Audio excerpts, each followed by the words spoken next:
evening. My name is Brittany, and I will be your conference operator today. At this time, I would like to welcome everyone to the Advantages of Good Nutrition conference call. All lines have been placed on mute to prevent any background noise. After the speaker's remarks, there will be a question-and-answer session. If you'd like to ask a question during this time, simply press star, then the number 1 on your telephone keypad. If you'd like to withdraw your question, press the pound key.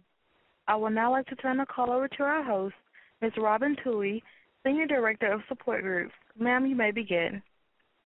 Thank you, Brittany. Good evening, everyone. I'm Robin Toohey, Senior Director of Support Groups of the International Myeloma Foundation, and it's my pleasure to welcome you to tonight's very special teleconference on the advantages of good nutrition. I'd like to thank our sponsors for their support of tonight's call, Celgene Pharmaceuticals and Millennium, the Takeda Oncology Company. If you have not yet downloaded the slides for tonight's teleconference, please go to myeloma.org, that's myeloma.org, and click on the top bullet under New and Noteworthy, and you'll be able to access the slides there. Tonight's teleconference is part of the IMF's Living Well with Myeloma Teleconference Series, which are designed to cover all the important and most up-to-date information regarding myeloma to help you live well. Tonight's speaker is Angela Hummel. She is a registered dietitian and certified specialist in oncology nutrition. Angela's passion to help oncology patients has developed from learning the nutritional demands of cancer and seeing the improvement that nutritional modification can provide. Angela is part of a clinical team at Meals to Heal, where she counsels patients in oncology nutrition issues. It's now my pleasure to turn over the call to Angela Hummel. Hi, good evening, everyone. I'm looking forward to participating in this webinar with you this evening and having the opportunity to help answer some of your questions. Tonight, we're going to go through the slides, and I'll let you know what slide we are on to help keep you on track. So right now, we're going to start with slide 2. We're going to talk about tips to help maintain and manage your treatment-related side effects. We're going to discuss ways to maintain a healthy immune system and help resolve anemia, and we're going to talk about food safety with a compromised immune system. We'll discuss bone health, hypercalcemia, which is high blood calcium, and kidney health. Also, we're going to talk about tips for managing blood sugar and treatment-related fatigue, and we'll review general nutrition recommendations for cancer survivors. At the end of the presentation, I'll be looking forward to taking your questions. Slide number 3, we're going to talk about managing treatment-related side effects. Treatment side effects can often occur and may not always be adequately managed. It's important to discuss treatment-related side effects with your physician instead of just thinking that this just comes along with treatment. Oftentimes, I have had patients who just kind of expect that they're going to have some type of side effect. But trying to do what you can to manage the side effects will really help you and help with your desire to continue your treatment. Side effects may also lead to social isolation and anxiety about being in public. This isolation can then lead to depression. So we want to do everything we can to help manage your side effects. Gastrointestinal disturbances can be a side effect of multiple myeloma. The most common side effects include constipation, diarrhea, nausea, and vomiting. Constipation, which is considered 3 bowel movements or less per week, accompanied by abdominal discomfort, can be caused by eating less because you have a decreased appetite. Also, pain medication or anti-nausea medication can contribute to constipation.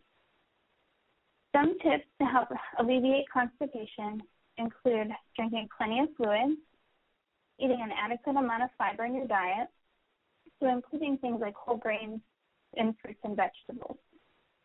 Also, trying to establish a routine for eating meals and snacks and also exercise can help with constipation.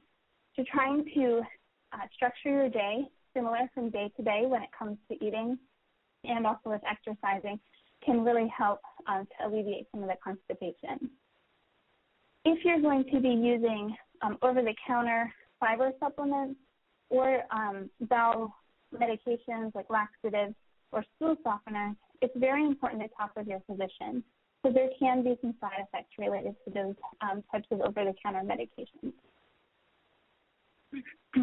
Uncontrolled diarrhea can lead to dehydration and electrolyte imbalances, which can make kidney dysfunction worse. Some tips to help with diarrhea include eating small, frequent meals throughout the day. Also, try easy-to-digest foods like the brat diet, which includes banana, rice, applesauce, and toast. And it's important to drink adequate fluids to help maintain hydration. Oftentimes, beverages like broth or sports drinks like Gatorade or Powerade can be helpful to replace needed electrolytes.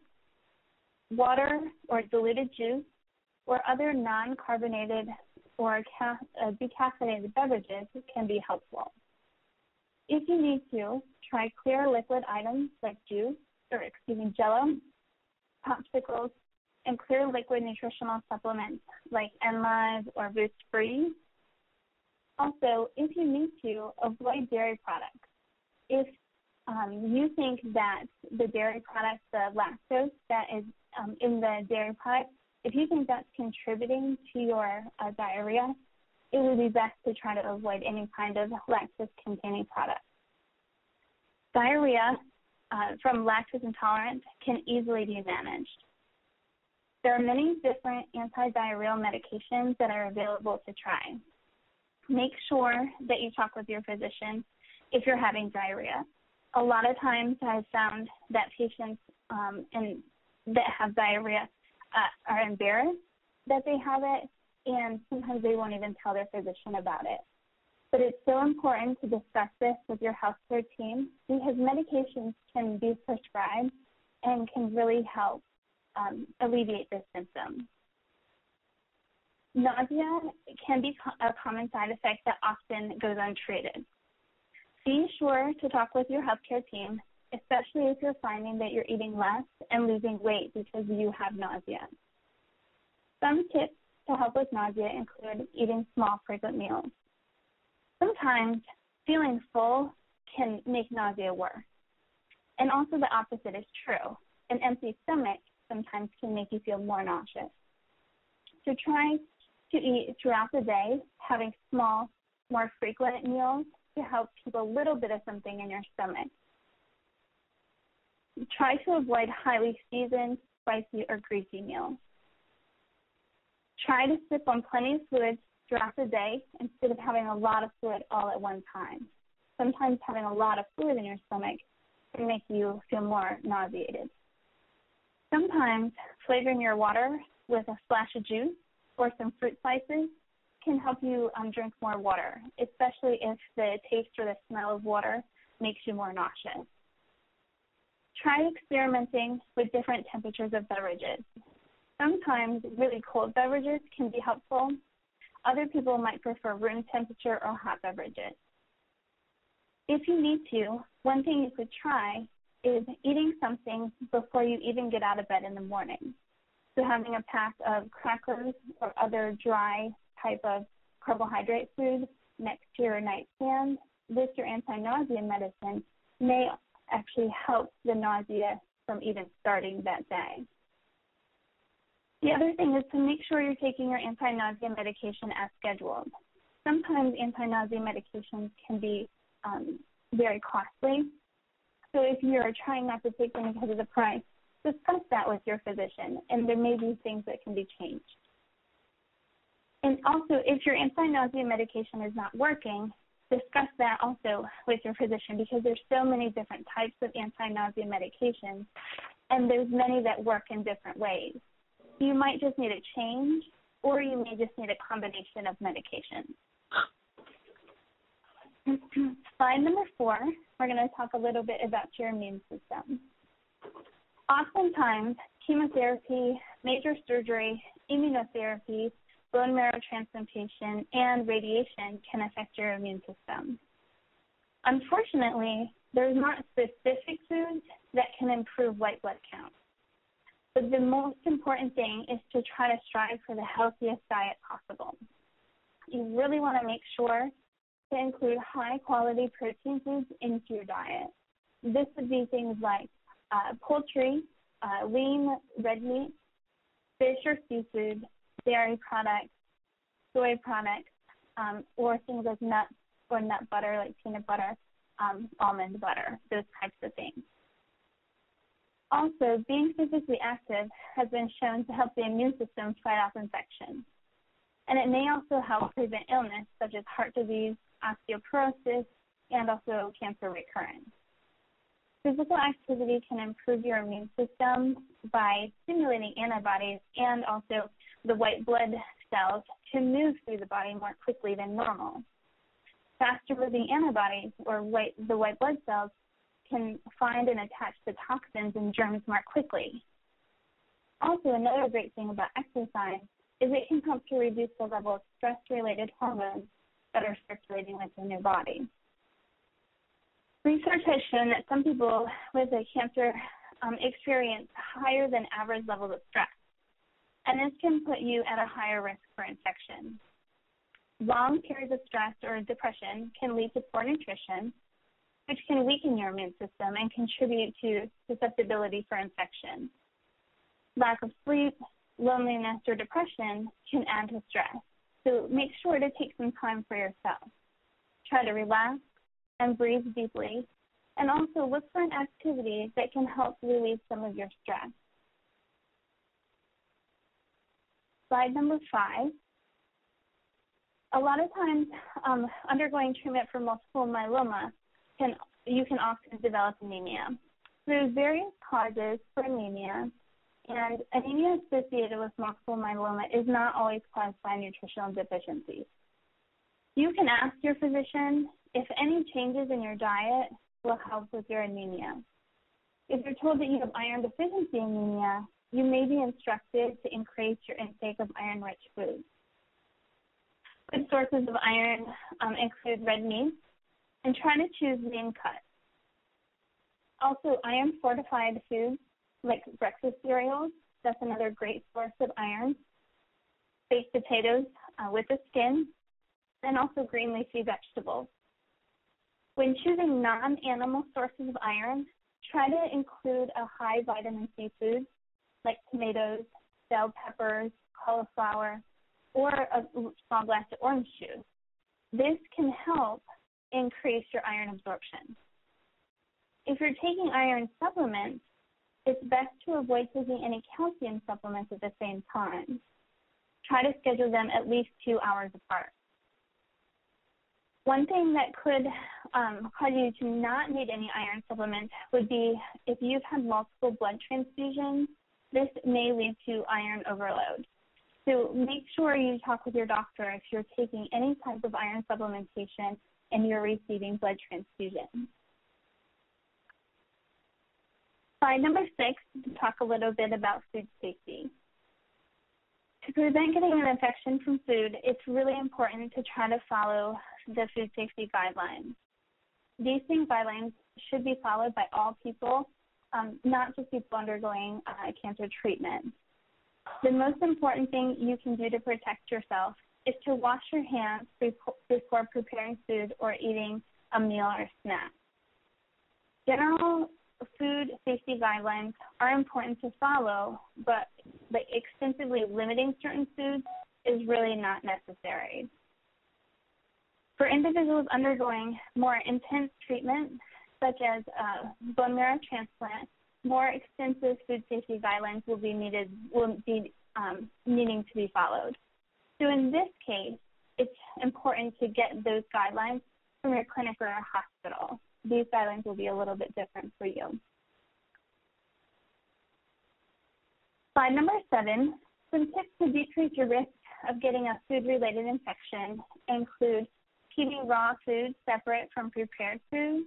So even when you're stopping, it's important to try to keep anything that's going to be raw separated from anything that is already prepared that you can eat right out of the package. You also want to try to use disposable paper towels for cleaning your counters and drying your hands to help decrease exposure to bacteria on kitchen towels. Always thaw and marinate meats in the refrigerator. Never do this on the counter. Refrigerate or freeze leftovers within an hour. Store them in shallow containers to help speed up the cooling process. When we use large containers, it takes so much longer for the middle of the leftovers to cool down, and that's where bacteria can start to grow. Cook meat, poultry, eggs, and seafood thoroughly. And on slide 8, I have posted some temperature rate guidelines for you. So you want to use a food thermometer to check the internal temperature of your food. Things that we would make with ground meat should be at least 165 degrees.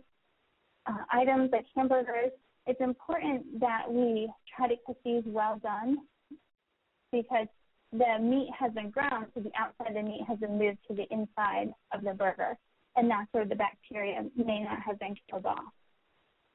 Any meat like steak, something that hasn't been ground, the recommendation is 160 degrees. Whole poultry, 180 degrees. Fresh pork, 170. Egg dishes like quiche, casseroles should be cooked to 160 degrees. And when reheating leftovers, be sure to reheat them so they're at least 165 degrees. You want leftovers to be too hot to eat, and then you want to allow them time to cool, and then it's safe to eat them. And be sure not to store leftovers in the refrigerator for more than 3 days.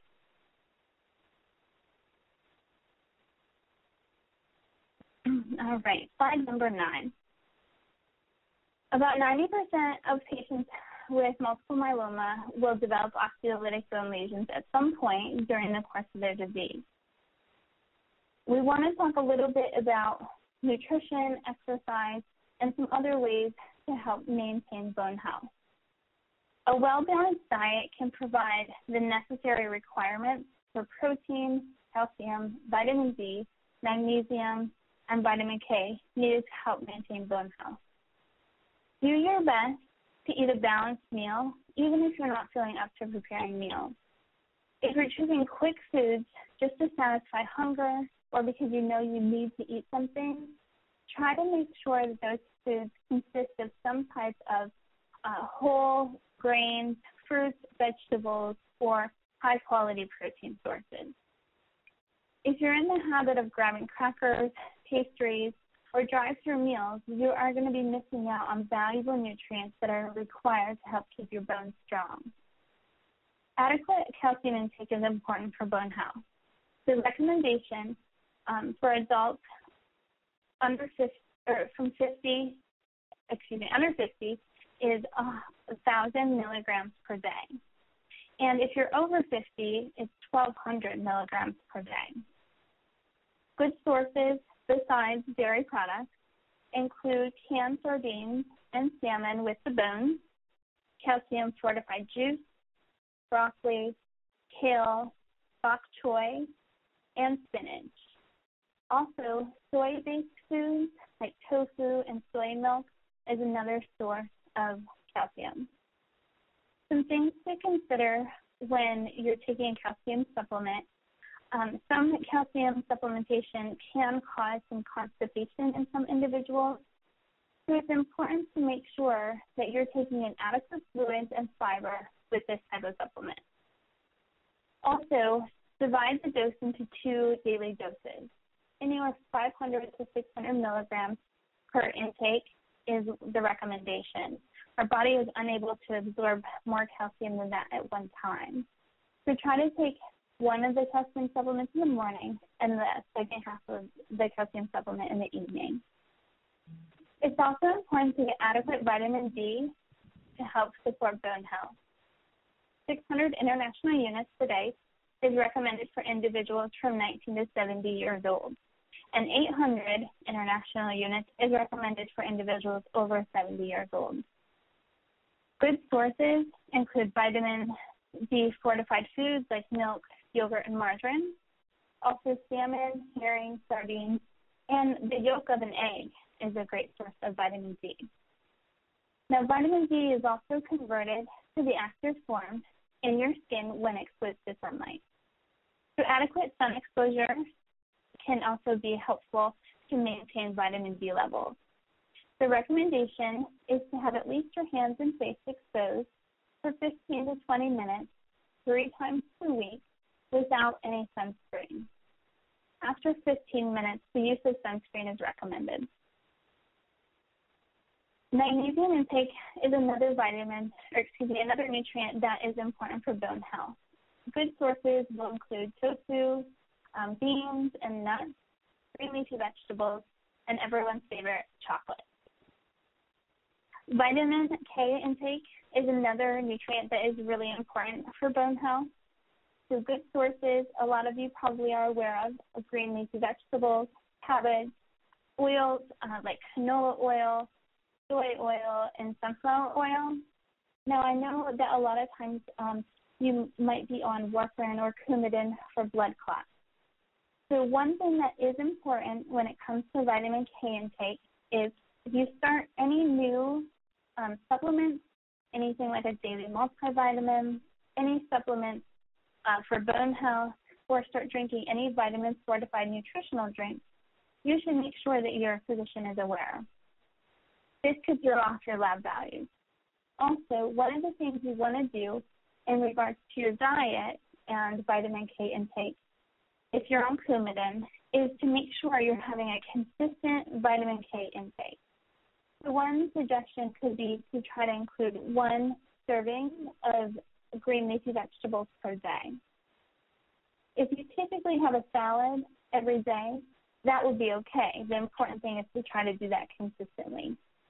One thing you don't want to do is if you start to decide that you want to start eating a lot of vegetables, or if, the garden is ready and you're going to be eating more vegetables in the summer, just make sure that your physician is aware, because this may throw off your lab value and they may need to make adjustments to your dose.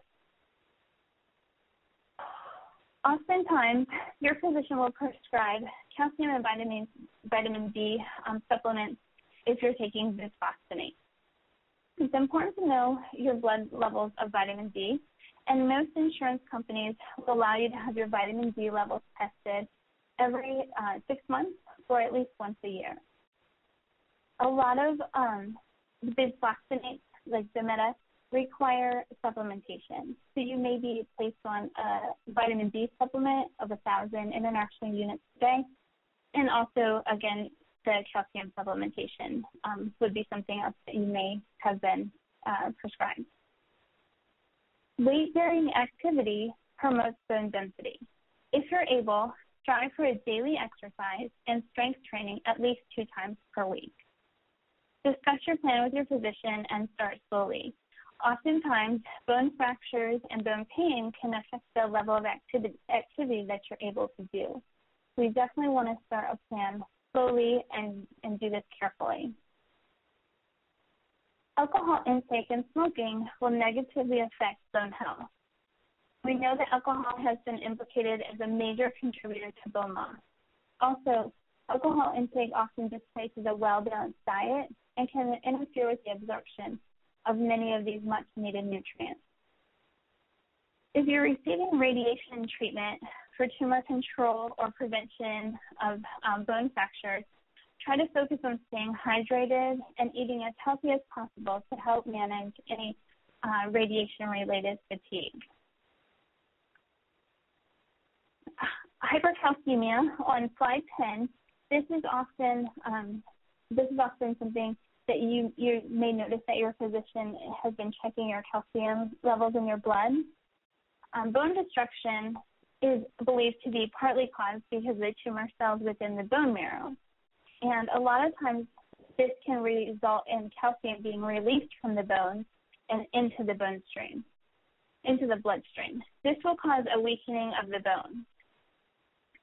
Now, intake of calcium from food does not necessarily need to be restricted unless you've been told by your physician.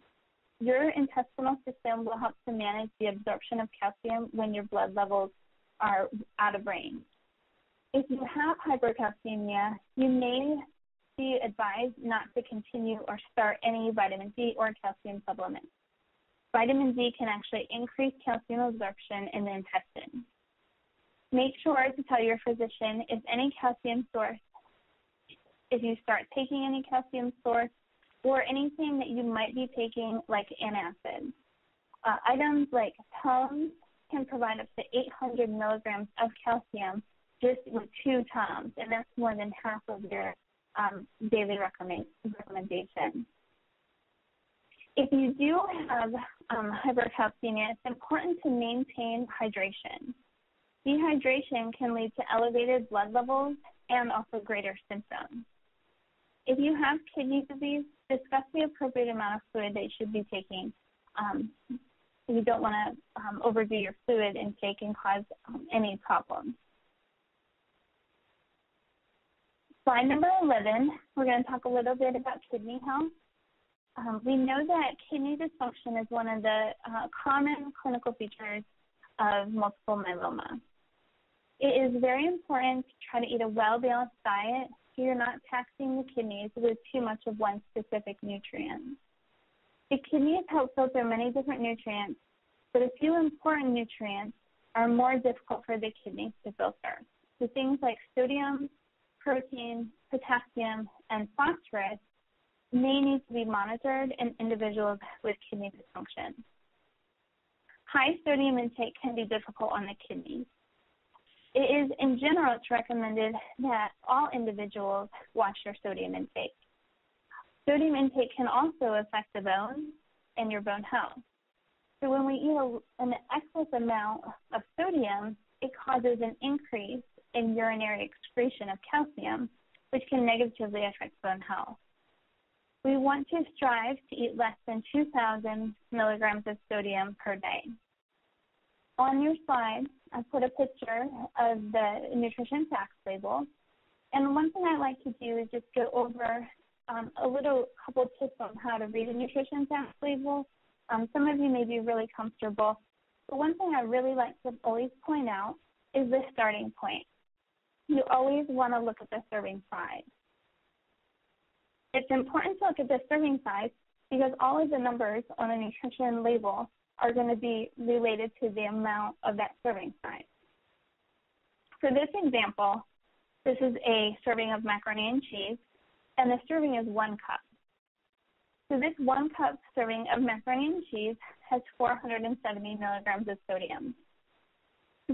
That would be almost a quarter of the amount of sodium that you should be taking in a day. You want to try to include lower sodium foods in your diet, like fresh fruits and vegetables. These are going to be naturally low in sodium. If you have been told to limit yourself to less than 2,000 milligrams of sodium, or if you're trying yourself just to keep your sodium intake low, one suggestion would be to try to strive for less than 600 milligrams of sodium for each meal. Start to look at the nutrition facts label, and that way you can start to get an idea of how much sodium is in certain types of foods. You will be really surprised. The other thing with kidney health is to talk with your doctor or a registered dietitian about your protein requirements. Some individuals with chronic kidney dysfunction may not have any changes in their protein needs. Individuals on dialysis or on a multiple myeloma treatment may have an increased need for protein. And also individuals who are in stage 3 or stage 4 of kidney dysfunction may need a protein restriction. This is very individualized, and the best way to get a good answer would be to talk with your doctor or, schedule an appointment with a dietitian. Slide number 12, we're going to talk a little bit about blood sugar. Oftentimes, multiple myeloma treatment is given in combination with steroids. And a lot of times, this can cause your blood sugar to be affected. If you're having difficulties keeping your blood sugar under control, dietary management may be able to help. A couple of tips. First off, try to limit your intake of sweetened beverages like regular soda, things like lemonade, and fruit juices. A serving of juice is 4 ounces or a half of a cup. So tomorrow morning, if you're having juice, pour yourself half of a cup, a half cup measuring cup to kind of see, what that looks like. Also, watch your portion size of desserts, candies, and other sweets. We want to select complex or whole grain options when we're choosing carbohydrates. So when we're choosing rice, it's best to choose brown rice over white rice, whole wheat pasta over white pasta, and whole grain breads over refined bread. This additional fiber content in the whole grains will help to decrease the rise in blood sugar levels after you've eaten a meal. When portioning your plate, try to keep your starchy foods to a quarter of the plate. Non-starchy vegetables should take up half of your plate, and meat, fish, poultry should take up the remaining quarter of your plate. Physical activity can also help manage blood sugar levels. Try to make it a habit to go for a walk or exercise after a meal. This will help to decrease the amount of insulin that's needed to manage your blood sugar levels. If you need to speak with a registered dietitian about your blood sugar levels, you can contact the American Diabetes Association. They actually have a free hotline that allows you to access certified diabetes dietitians. Slide number 13, we'll talk a little bit about fatigue. We know that up to 80% of cancer survivors experience fatigue. Fatigue during treatment can be related to the cancer itself or to the side effects of treatment, such as neutropenia, which is low white blood count, or anemia, and sometimes it's difficult to pinpoint the exact reason for fatigue. Fatigue is a common side effect of radiation therapy also. Fatigue increases gradually over a 5 to 6 week course of radiation, and then generally will start to decline. If you're receiving radiation therapy to bony areas, you may be experiencing anemia and also anemia-related fatigue. It's very important to try to determine the cause of the fatigue, so that way your healthcare team can offer you the most appropriate treatment. Side effects of treatment also can contribute to fatigue. So if you're eating less, not getting enough nutritious food, and if you're losing weight because of the treatment side effects, like if you have loss of appetite, nausea, vomiting, mouth sores, taste changes, diarrhea, or constipation, all of these things can contribute to fatigue. Dehydration is a huge cause of fatigue. Also, diarrhea and vomiting can lead to imbalances of electrolytes, which can cause weakness. Chronic pain can disrupt sleep and leave you feeling more fatigued. Some tips to help reduce fatigue: first off, try adjusting your diet and try to eat as healthy as possible. Focus on eating small, frequent meals, and if you need to, do convenient meals.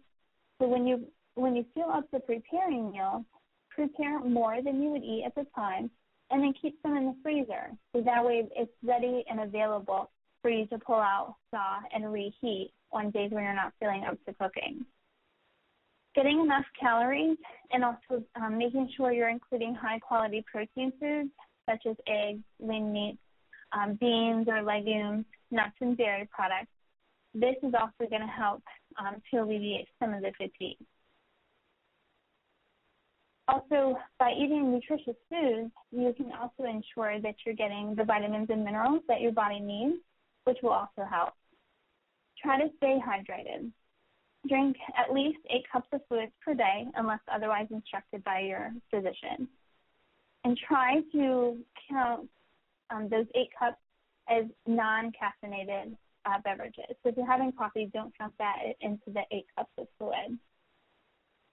Avoid sweets, which may drive up blood sugar levels, and then your blood sugar levels are just gonna drop a few hours later. These peaks and valleys, a lot of times it can contribute to more fatigue. Try to be active even if you don't feel like it. Decreased activity can cause the feeling of lack of energy and also the tiredness. And try to get adequate rest. Consider napping if this doesn't affect your sleep in the night. Also talk with your doctor about ways to improve and prolong your sleep.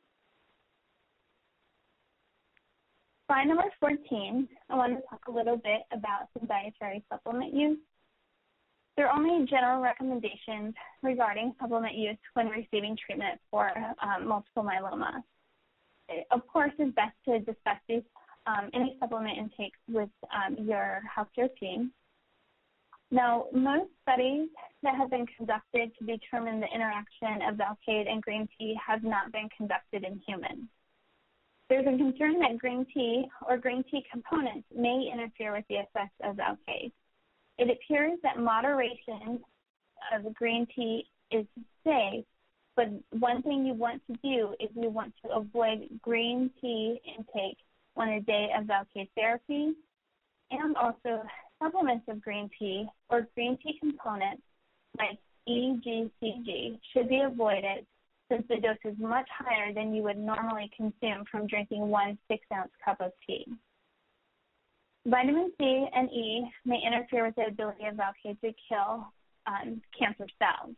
Again, most studies have been conducted within the lab and not conducted within clinical trials. Vitamin C may bind to Velcade and make it ineffective in treating multiple myeloma. There have been some studies with the use of curcumin in people with multiple myeloma. There's limited information, but I know that MD Anderson conducted one clinical trial, and they did not find a significant difference between the treatment group and the control group. One of the problems with curcumin use is that it's not adequately absorbed within our intestines, and right now this is one of the major limiting factors.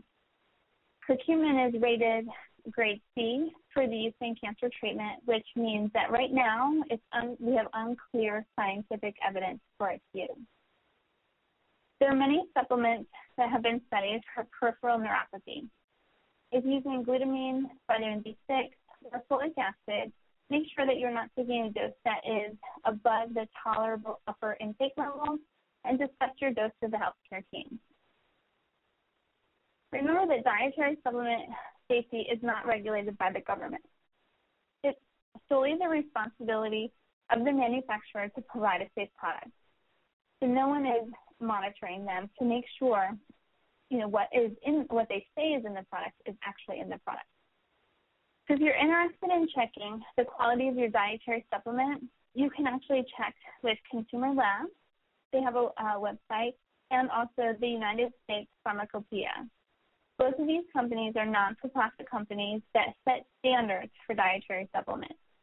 If a supplement is certified by the USP, it will have a green and gold USP symbol on the bottle, and that means it's been tested for purity, strength, consistency, and quality.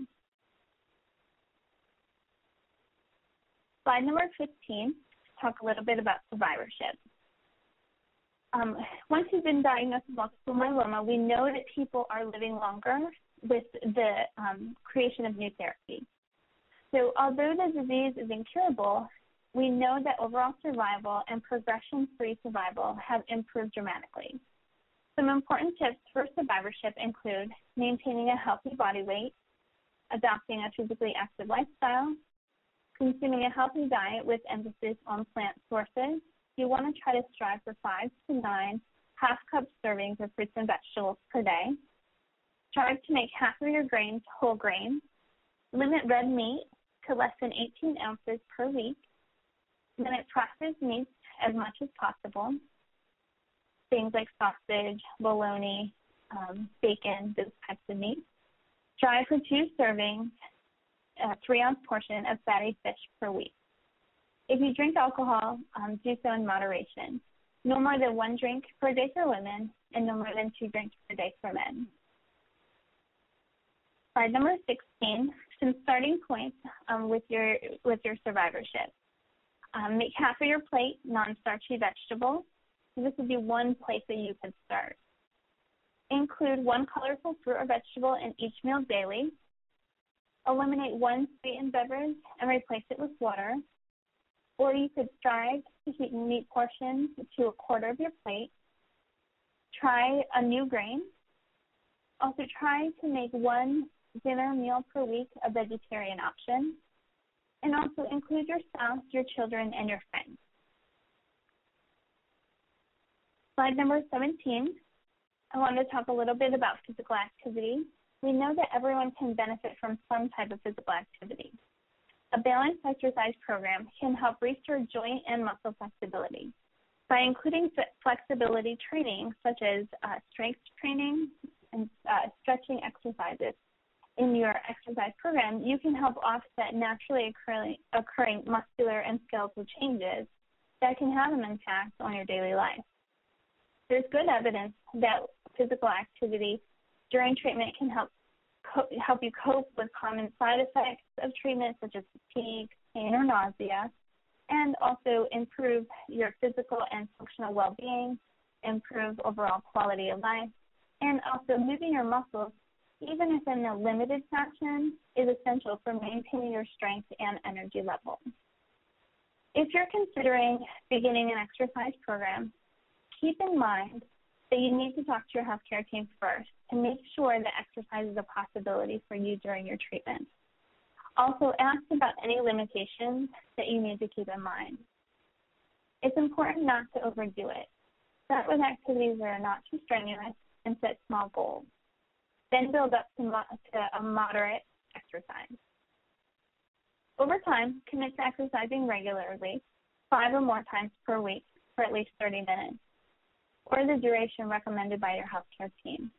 Include strength training and stretching exercises at least 2 times per week. Slide number 18, some starting points. We want to try to find somebody to exercise with.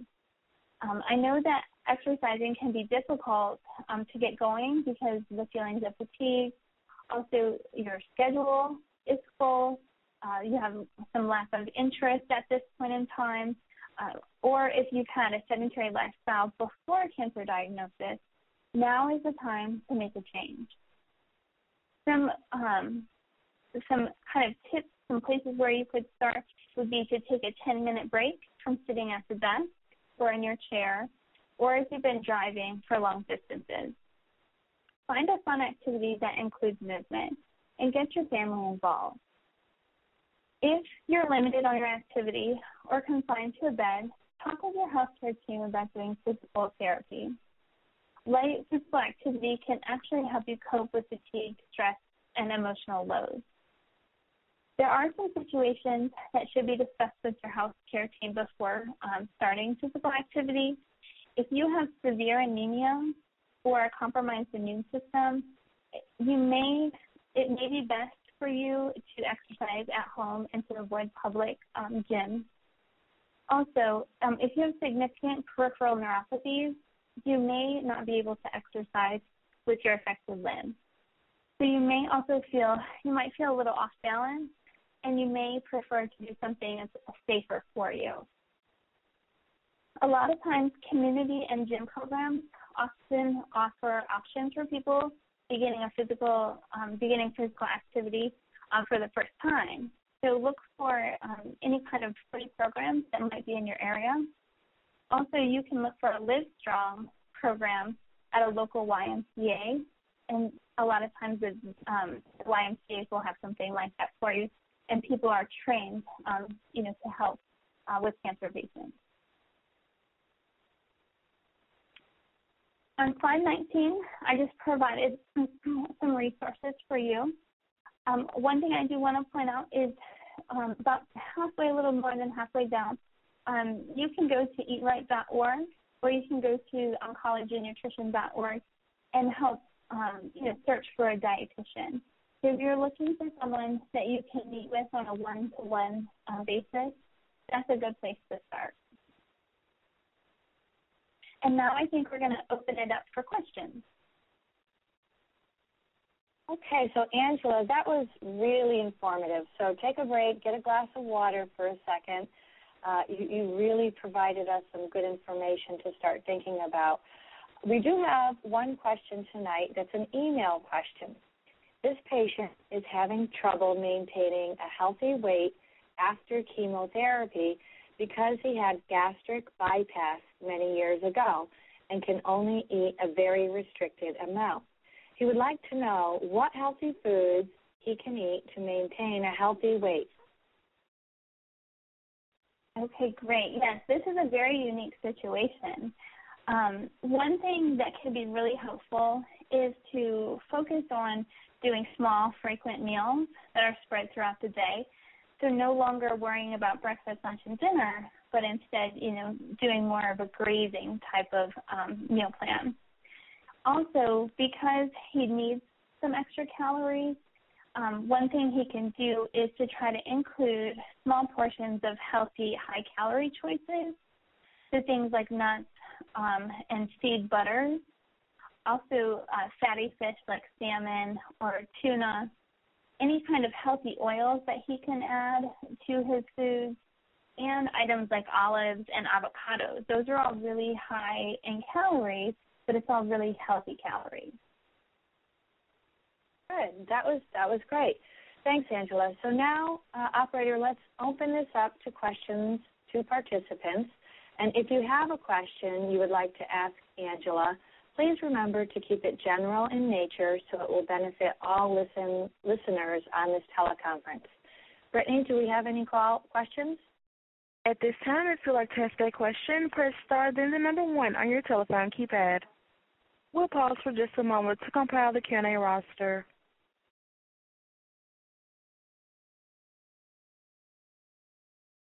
Brittany, I thought your information on sodium intake was quite interesting, and I'm wondering, could you elaborate a little bit on how it may affect the bones?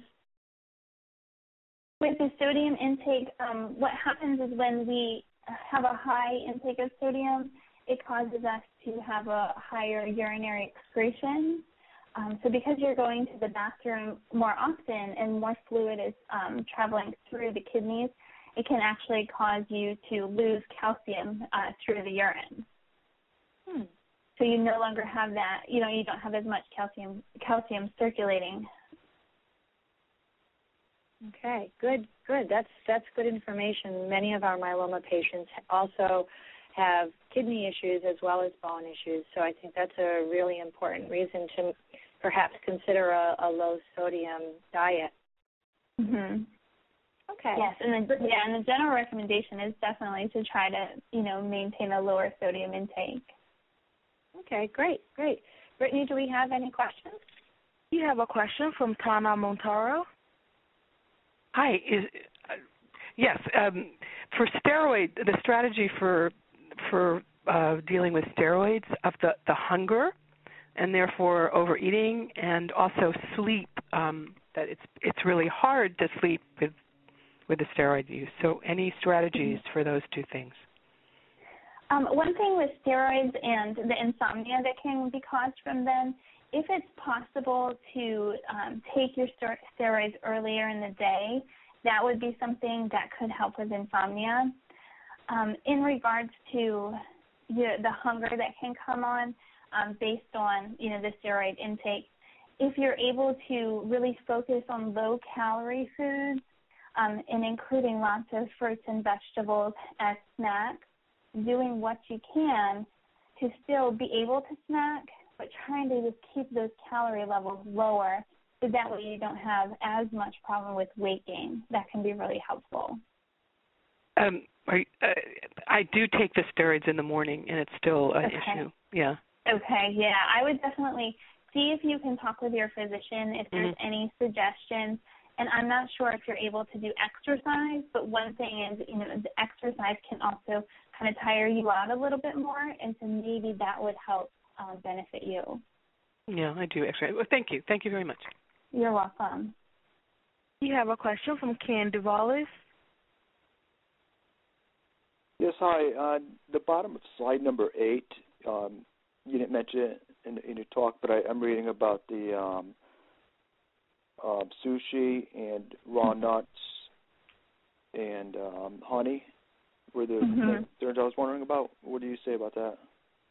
Yeah, if you're really focusing on food safety, it is best to try to avoid raw nuts or raw honey. You would rather, try to use pasteurized honey. If you're going to do any kind of cider, you don't want to do cider that someone has made that they haven't pasteurized. Same thing, sushi, deli meats, and deli salads, those types of foods, there is a risk for more bacteria in those types of foods because they've been prepared and they've been sitting for longer periods of time. So it is important to try to avoid those, especially, if you have a compromised immune system. Okay. Thank you. You're welcome. You have a question from Victoria Mooney. Yes. I'm wondering if you could address the use of a supplement called alpha-lipoic acid for peripheral neuropathy.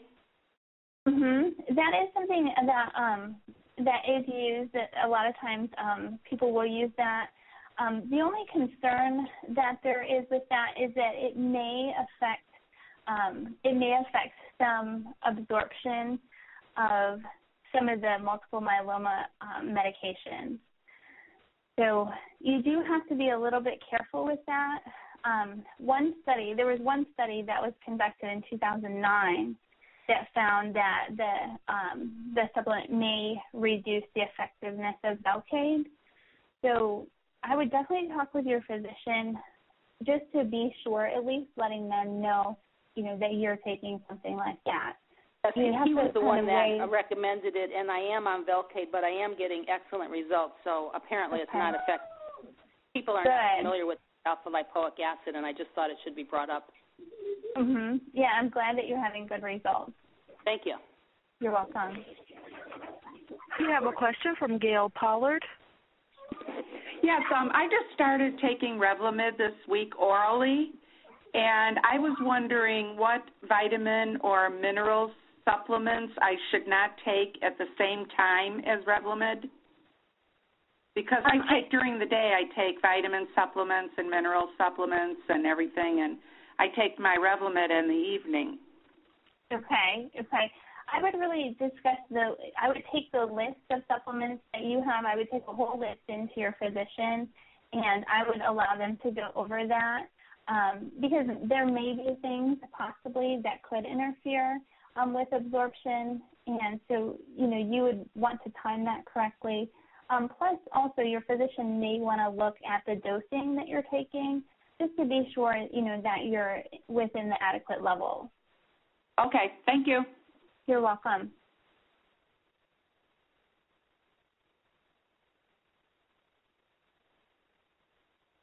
Brittany, do we have another question? We have a question from Ron Delastowitz. Hi, I was just wondering what your thoughts are on the use of sugar substitutes. Should they be eliminated from your diet? The topic of sugar substitutes is a little bit tricky because it can be very beneficial if you're having problems with maintaining your blood sugar levels. So it can be really helpful if you need to decrease the amount of calories you're taking in per day, and also if you need to help manage your blood sugar levels. So they can be used appropriately. I think everything in moderation is best. Okay, thank you. You're welcome. You have a question from Julie Zimmer. Yes, I missed a couple of things you said early on. One of them was about the symbol on the bottles of supplements that showed that it had been tested. I didn't get the description of that. And the other question is, will the slides remain accessible on through the Internet? Because I'm taking notes for some people, and I want to refer them to the slides. Will they still be up for them to come look at? Okay. I'm going to let Robin answer that question after I answer your first one. So it's the United States Pharmacopoeia, and they have a symbol that is green and gold. You can see that if you search for their website, but it's a green and gold round symbol, and it has a USP right through the middle. That will be right on the label of the dietary supplement. Okay. And Pharmacopoeia is spelled Pharmacopeia. EIA. Thank you. You're welcome. And for anyone wanting to listen to this teleconference again or to view the slides again, They will be available for replay probably tomorrow, and you would go to replay.myeloma.org. Next question, please. You have a question from Ira Bernstein. Yes, I'm interested in what the lady said about Revlimid, that I was recommended that it can cause side effects in the white blood cell count. So what can you do to regulate that? To help maintain your white blood cells, because it lowers the white blood cell count. Right. Mm-hmm. You definitely want to, focus on eating a whole, healthy, balanced diet. There's not specific foods that it can improve your white blood count. So, chicken doesn't necessarily, increase your white blood count. The important thing is to have a balanced diet and try to eat as healthy as possible. That can really help to bring up your white blood count. Thank you. You're welcome. You have a question from Jim Cochran? Yes, I missed it. On the website that evaluates the supplemental pills and supplemental therapy that we take, where do I get that evaluated? What was that website? There's two different organizations. One's called Consumer Labs. Wait, Consumer? Labs, LABS. All right, is that dot something or? I don't know off the top of my head their specific website. All right, well, I'll just do a Google search. All right, Consumer Labs. And what was the other one? The other one is the United States Pharmacopoeia. All right, let's spell it. United States Pharmacopoeia. It's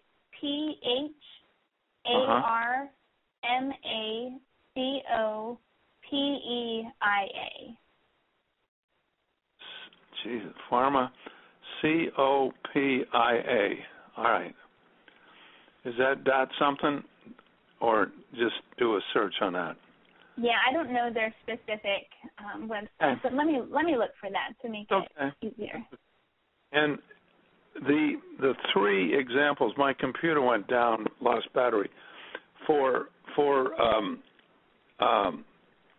neuropathy in the legs. What are you had three examples of what you can take? Are those pills, or are there food supplements, or what? Dietary? There are some people that do use different dietary supplements. On slide 14, glutamine is a common one that's used, vitamin B6, and also folic acid.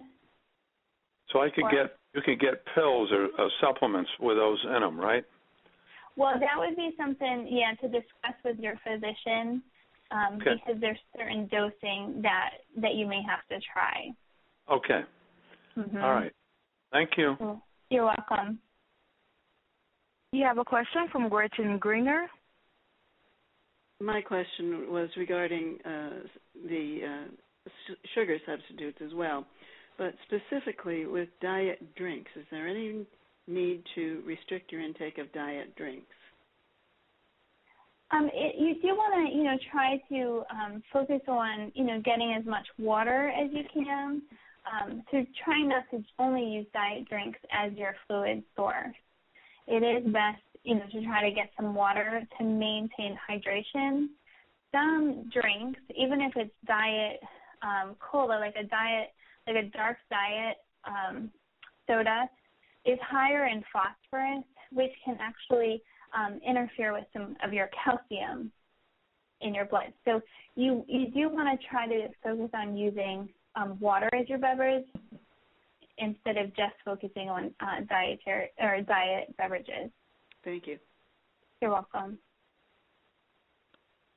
You have a question from Joy Schultz? No, it has been answered. Thank you. Thank you. You have a question from Misty Browning? Yes, you had mentioned glutamine.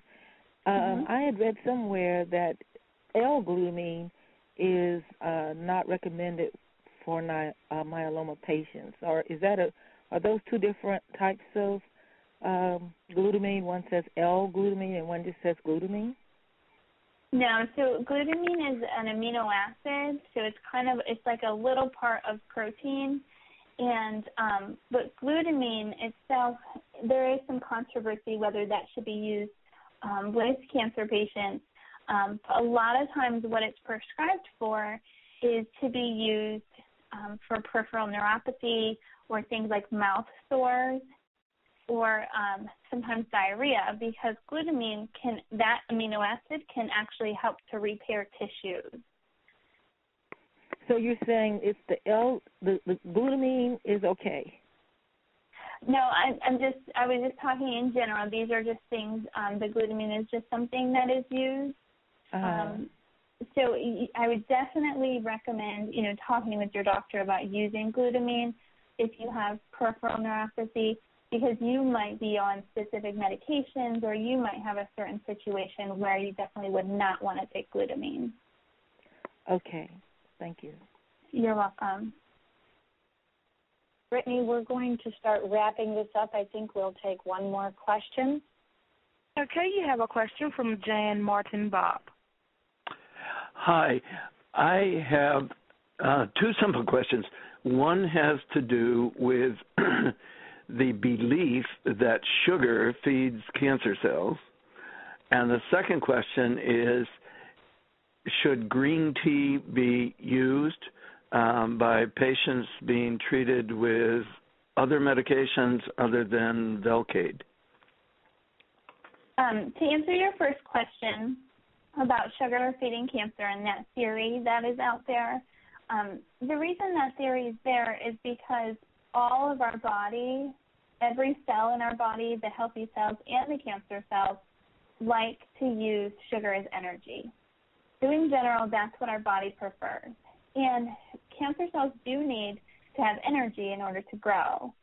And so a lot of times, people worry about getting too much sugar, but what's going to happen is your whole body is going to be using the carbohydrates or the sugars that you eat in order to get energy. If you restrict the amount of carbohydrates you have, you could have some problems with fatigue because your body's not getting the energy that it needs.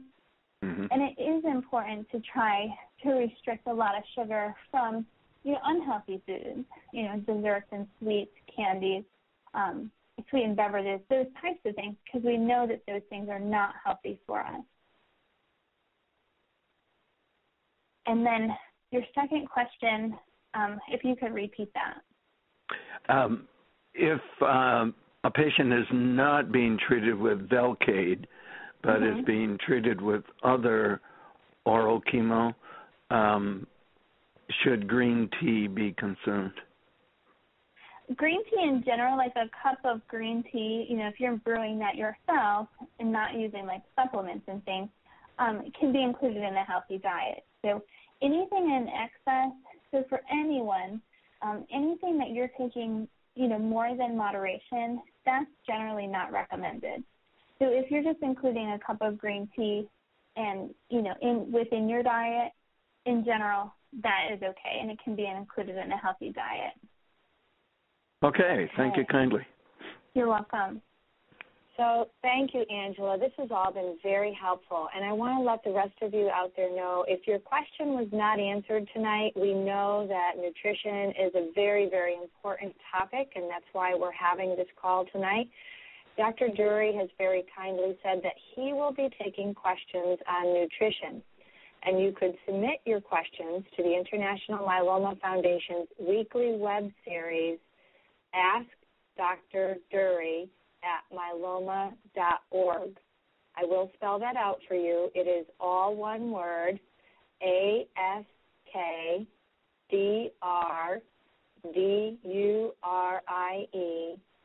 at myeloma.org.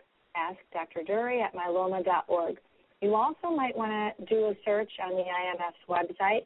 Dr. Dury has written quite a few blogs, and he has some other videos on his Ask Dr. Dury series regarding nutrition and even answering questions similar to the one about green tea and how it may affect how Velcade is absorbed. So check those resources, and please remember that the IMS hotline team is also happy to answer your questions.